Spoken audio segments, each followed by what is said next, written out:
Oo.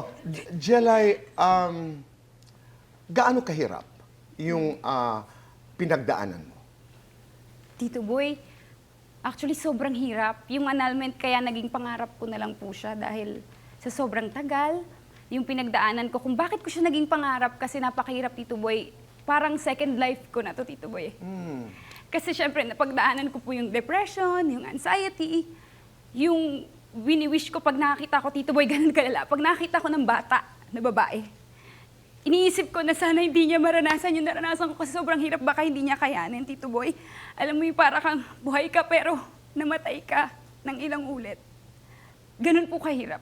Pagka pure na pure ka, tapos yung bumabalik sa'yo is parang hindi mo deserve.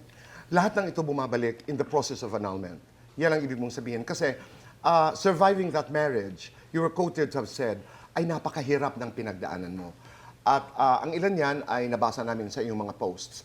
Pero doon sa annulment process, ano yung mahirap? Nagkaharap ba kayo? Face-to-face ba kayo ni John? Nagkita po kami.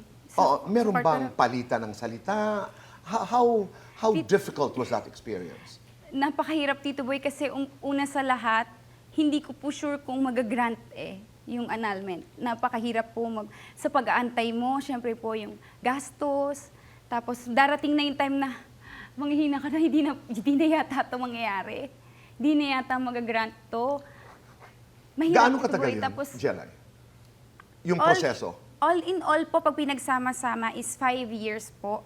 Pero yung 3 years po doon, inilipat ko sa ibang lugar, sa probinsya. Kaya naging 3 years na lang. Okay. Pero yung 2 years po, dito sa QC, parang nasayang siya.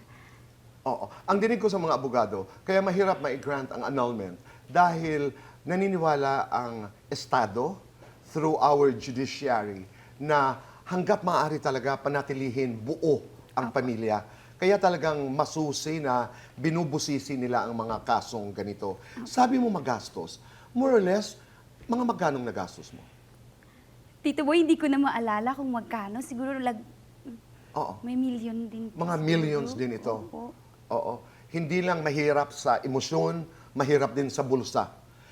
Pero nung nagkakaharap kayo ni John during the annulment process, nabigyan ba kayo ng pagkakataon makapag-usap? Hindi po. O hanggang tinginan lang? Opo, ganun. Hi, nag-hi naman. Nag-hi naman. Opo. Oh, pero hindi naman kayo galit sa isa't isa. Nung una po, nung una siguro. Oo. Pero nung nito na lang, hindi na po. Hindi kami magkaaway kasi hindi na kami nag-aaway. Hindi rin kami bate, Tito Boy. Parang Oo. ganon. Pero ako Naintindihan po ko. ay hindi na ako galit.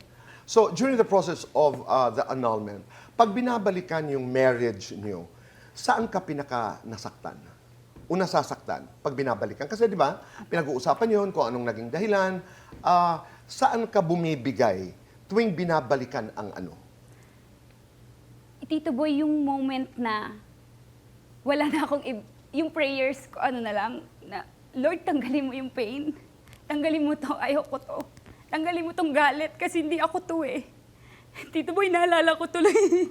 Sabi mo kasi kung saan Yun yung moment na ganun kasi sobrang awang-awa ka na sa sarili mo. Oo. Doon po nangyari yun. Yung, pag naaalala ko po yun, kahit po okay na ako ngayon, parang naaawa ko sa sarili ko, bakit pinabayaan kong maging ganun yung sarili ko?